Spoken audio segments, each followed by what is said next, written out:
ବୋମା ମାଡ଼ କରିବାକୁ ଆସିଥିବା ଜଣେ ଯୁବକଙ୍କ ହାତରୁ ବୋମାଟି ଖସି ପଡ଼ି ଫୁଟିଯିବାରୁ ସେହି ଯୁବକଙ୍କ ସମେତ ଗୋଟିଏ ପରିବାରର 3 ଜଣ ଅତି ଗୁରୁତର ଆହତ ହୋଇଛନ୍ତି।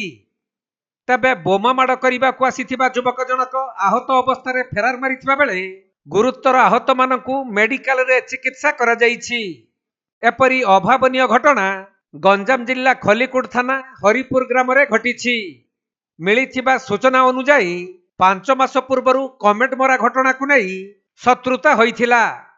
ଏହାକୁ ନେଇ ଜଣେ ଯୁବକ ବୋମା ମାଡ଼ କରିବାକୁ ଆସି ପ୍ୟାକେଟ ଭିତରୁ ବୋମା ବାହାର କରି ଗୋଟିଏ ପରିବାରର ଲୋକଙ୍କୁ ବୁଲି ବୁଲି ଦେଖାଉଥିବା ବେଳେ ହଠାତ୍ ବୋମାଟି ତଳେ ପଡ଼ି ଫୁଟି ଯାଇଥିଲା।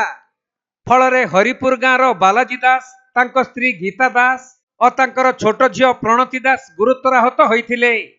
ଏଥିସହିତ ବୋମା ଧରି ଆସିଥିବା ଯୁବକ ବି ଆହତ ହୋଇ ଘଟଣାସ୍ଥଳରୁ ଚମ୍ପଟ ମାରିଥିଲା।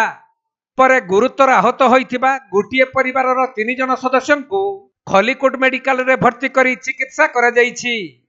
ସେପଟେ ଏହି ଖବର ପାଇ ଘଟଣାସ୍ଥଳରେ ଖଲିକୋଟ ପୁଲିସ ପହଞ୍ଚି ଏହାର ତଦନ୍ତ ଆରମ୍ଭ କରିଛି।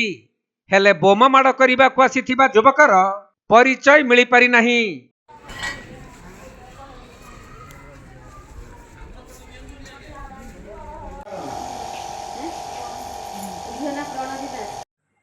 ଗଞ୍ଜାମ ଜିଲ୍ଲାରୁ ଅଜିତ କୁମାର ପଟ୍ଟନାୟକଙ୍କ ରିପୋର୍ଟ, କୋଣାର୍କ ଲାଇଭ୍।